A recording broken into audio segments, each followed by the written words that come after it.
Peace folks, Chetna here with Mosaic Eye for the Moon Times Digest, this time on trust in divine collaboration.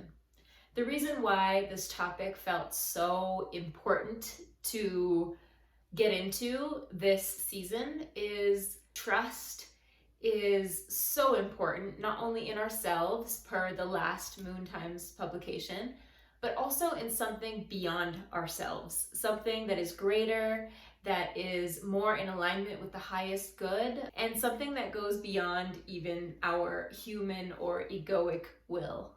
In the midst of uncertainty or anxiety or change and transition, I find that trust in something bigger, in my collaboration with something bigger, in our collaboration with something beyond all of us, gives me hope and spaciousness and some degree of ease.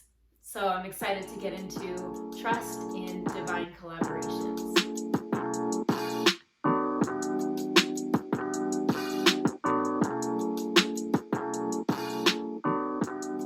When I say divine collaborations, I'm talking about whatever word or concept resonates with you. Whether the divine for you is God or the universe or a deity or muses and daemons all around, whether it's Mother Earth or science or quantum physics, whether they be ancestors or people who were in your lineage who you know are well and good, that are guiding you, whatever it is that is divine, I hope that you may insert that into this conversation here about trust in divine collaborations. Collaboration feels really important as well. I love what Malidoma Some says about, for example, ancestral guidance. We need our ancestors because they've transcended this realm of physical matter, of scarcity, of the realities of the physical world.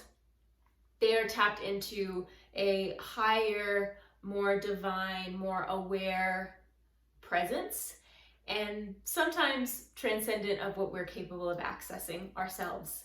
At the same time, our ancestors need us because we have physical bodies that can tangibilize things, that can affect change very hands-on in the world that we live in. So we need each other. And it is a collaboration. Part of collaboration effectively is also being at the same table, being willing to share what we have, but also being willing to actively listen and see how we might evolve and shift to bring together multiple forces that can make something, whatever that is, an idea, a project, a manifestation, even better than if one of us were present in it. So divine collaborations feel like an important compilation of words when we're talking about understanding that there's something greater beyond us and that we are capable of working with it. Now, I know a stark difference between when I forget about divine collaboration, when I forget about tapping into a source that is far vaster than my own will, and when I am able to let go and just be with the flow of life. I know when I'm not trusting in divine timing, in a source that is affecting change on my behalf or even in collaboration with me, I often feel really impatient with how things are, with where I am, with where my relationships are.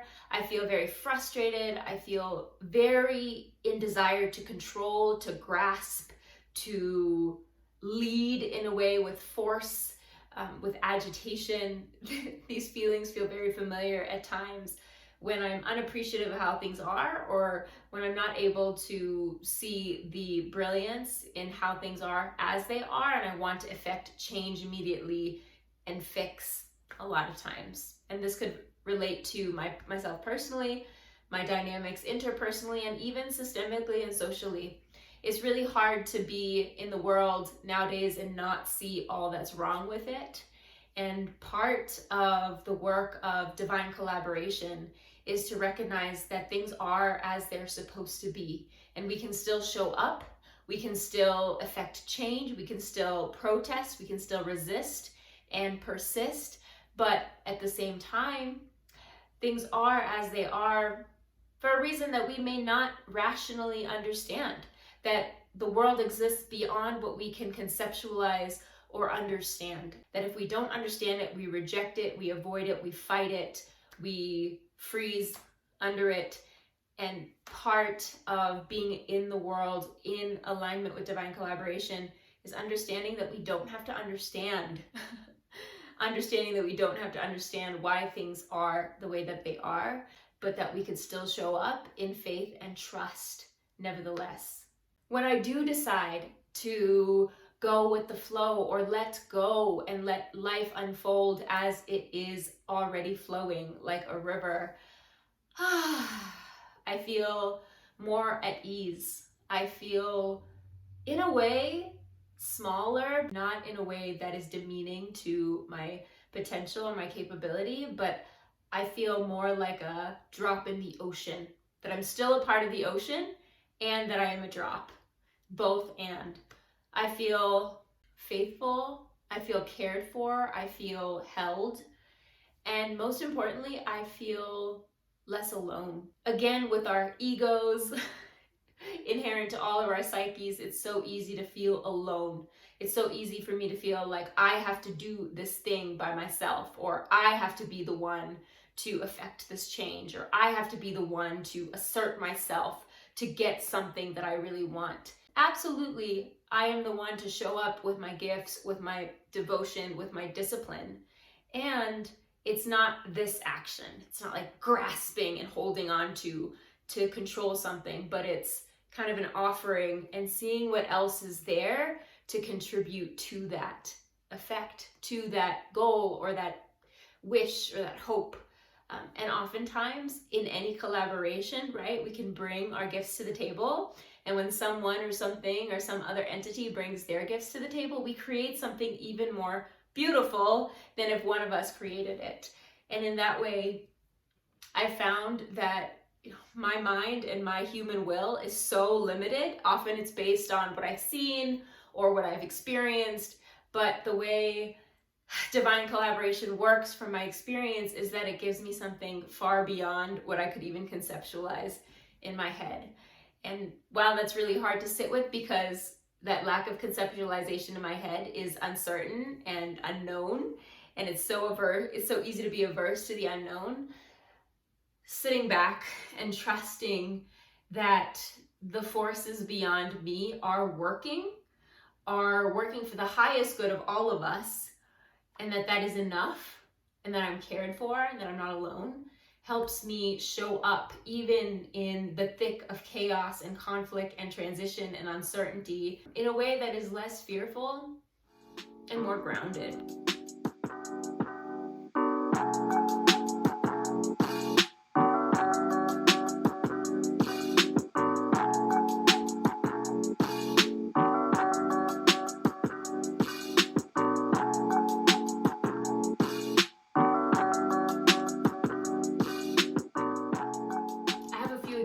To share.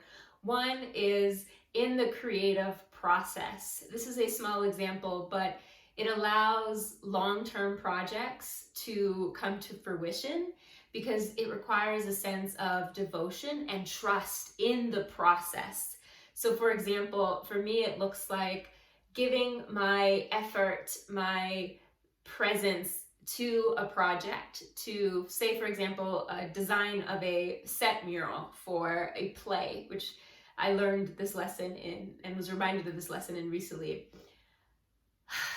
Showing up to the process and then reaching a point where the flow is not readily coming, or it is feeling more stagnant or even forceful. That is the time to step away, to take a break, to go do something else, to move my body or feed my body or connect with somebody I care about, etc. That's when it's time to step back in trust that the space between me and this piece of art will alchemize its evolution, will alchemize my relationship to it such that when I come back to it, which is also the discipline and the devotion, that there'll be something new to draw from, something new to listen into and channel. And that's literally the practice that I held with this mural. And of course the inner critic comes in and is like, you can't stop now. How are you going to meet the deadline? This is going to suck. People are going to have to see it and stare at it while the play is going on. It's going to be in the background. It's going to be distracting. It had all the things to say, and that's kind of a lower frequency self within me that is just afraid and anxious and referencing my past experiences or trauma or fear in order to assess the present and the future. But it's reorienting back to it's okay. I'll come back to this. I have time. I have resources. I am supported. I am not the only one creating this piece of art. There are so many muses and so many bits of inspiration all around me, and that we will create it together. That feels so much more resilience inducing and supportive. So I see this in the creative process all the time. Creativity requires us to really trust something beyond us, and it's a really beautiful and humbling thing. And when we're wanting to control, to know the exact outcome, to expect what is in our heads to come out through our hands exactly as we pictured it, that's not effective, right? Because our hands are capable of one thing and our imaginations are capable of another. But when we allow the collaboration, for example, between the divinity, the manifestation and tangibility of our hands with the idea that we have in our vast imaginations, we can be more at peace with what comes out, knowing that it may not look exactly the way our minds imagined it. And that's okay, because it is a collaboration.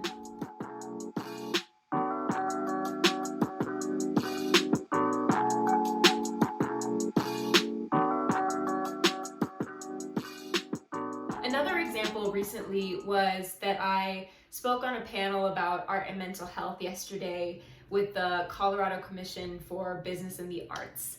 And it was an in-person event, which was really exciting and also nerve-wracking, because let's be real, we've been isolated and I've been not feeling readily available or at capacity to be around a bunch of people I don't know.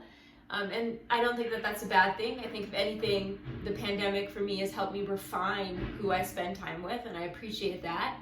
But this was an event that I wouldn't really have known many people. I had to speak on it.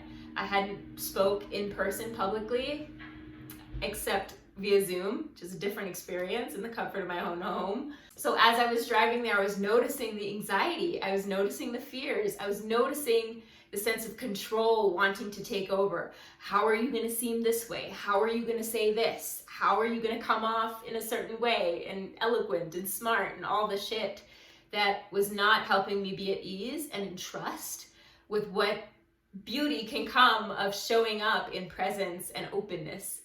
And because things like this, the Moon Times, on focusing on collaboration with divine and divine presence, as well as other resources that I try to keep at the forefront of my awareness, I was able to remember that I'm here, I am supported, I have sources all around me and within me that are beyond my ego and beyond what I'm supposed to be like. And it was a conscious decision to let go and to let life flow through me, to let divine speak through me, to let it be as it's about to be, without me trying to assert my control or leadership in a way that felt forced.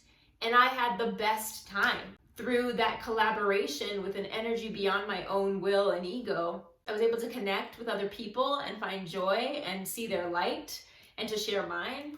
And it was really beautiful, and I'm so grateful for it. And it was a reminder that, yes, when I realize the forces that are within me and around me, as well as in other people and in all of us, is just so much more of a connecting and pleasurable and loving and present experience. When we attach to an outcome, to a dream or desire or expectation, that could feel so painful, especially because most times it doesn't actually unfold in that way. Sometimes it does. And actually when it does, it can perpetuate our necessity for having clear desires, having clear hopes and expectations. So that's a very interesting caveat.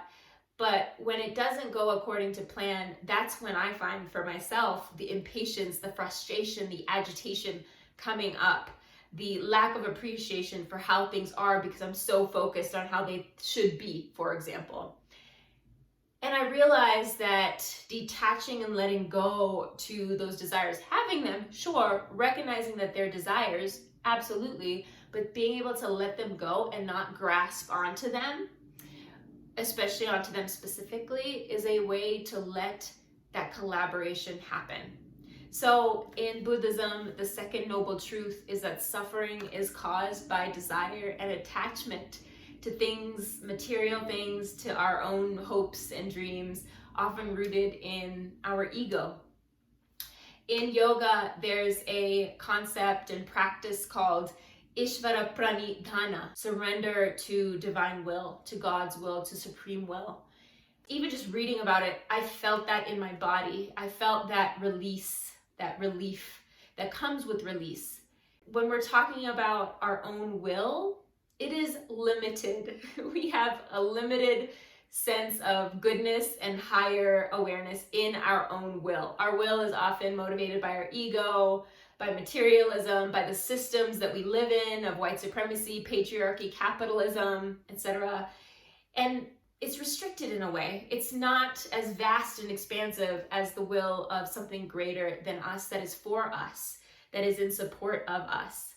When I think about 12-step programs, for example, so much of the program is forsaking, surrendering our will to give attention and awareness and high regard for divine will, to God's will, whatever, again, resonates with you. Trusting in divine collaboration and letting go or surrendering does not mean inaction.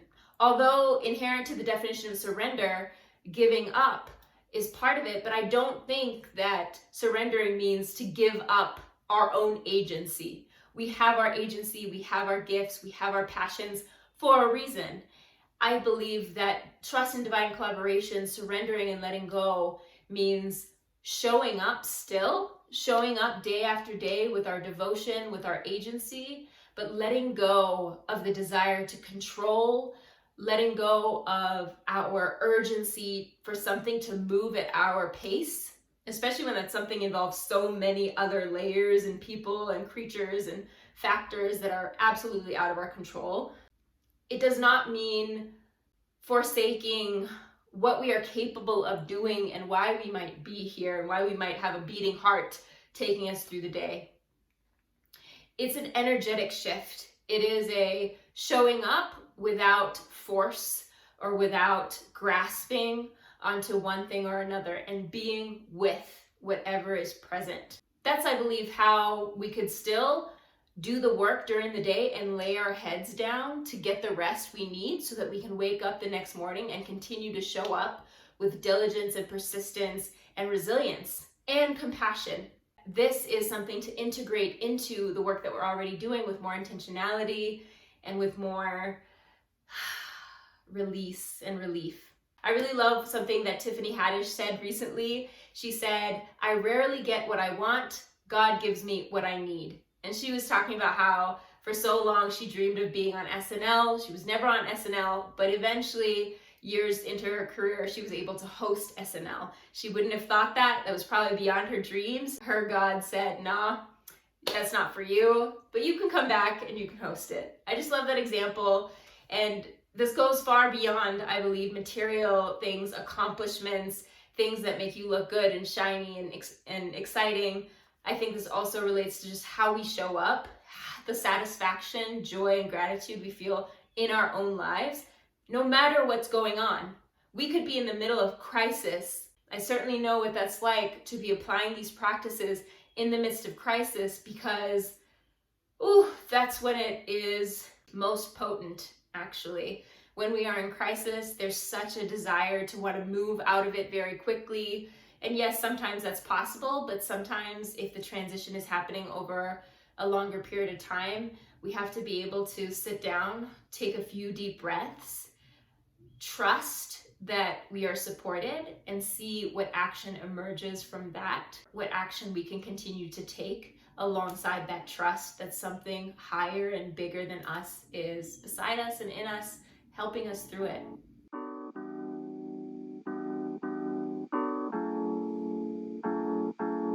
So what would it be like for you to let go? To release any rigidity or desire to control or grasp, and to offer yourself to whatever it is that you want to pursue, that you dream of, that you hope for, yet to trust that there's something better, to bring in that trust, even if it's just a molecule of trust, that you are supported, that things may not move at your pace, things may not completely unfold according to your outcome, but that there is an unfolding and it is in service to you, and that there is opportunity to believe in something beyond your own will for your own sake, for the sake of presence and patience and kindness and trust in your life and its vitality and its unpredictability sometimes, and the many gifts that are available to you that are far beyond the narrow perception of your human will. I hope this was helpful. I'm certainly going to be sitting with this for a while, and I hope you do too. Feel free to reach out if you have any thoughts, feelings, or questions. I'd love to hear from you. Much love. Peace.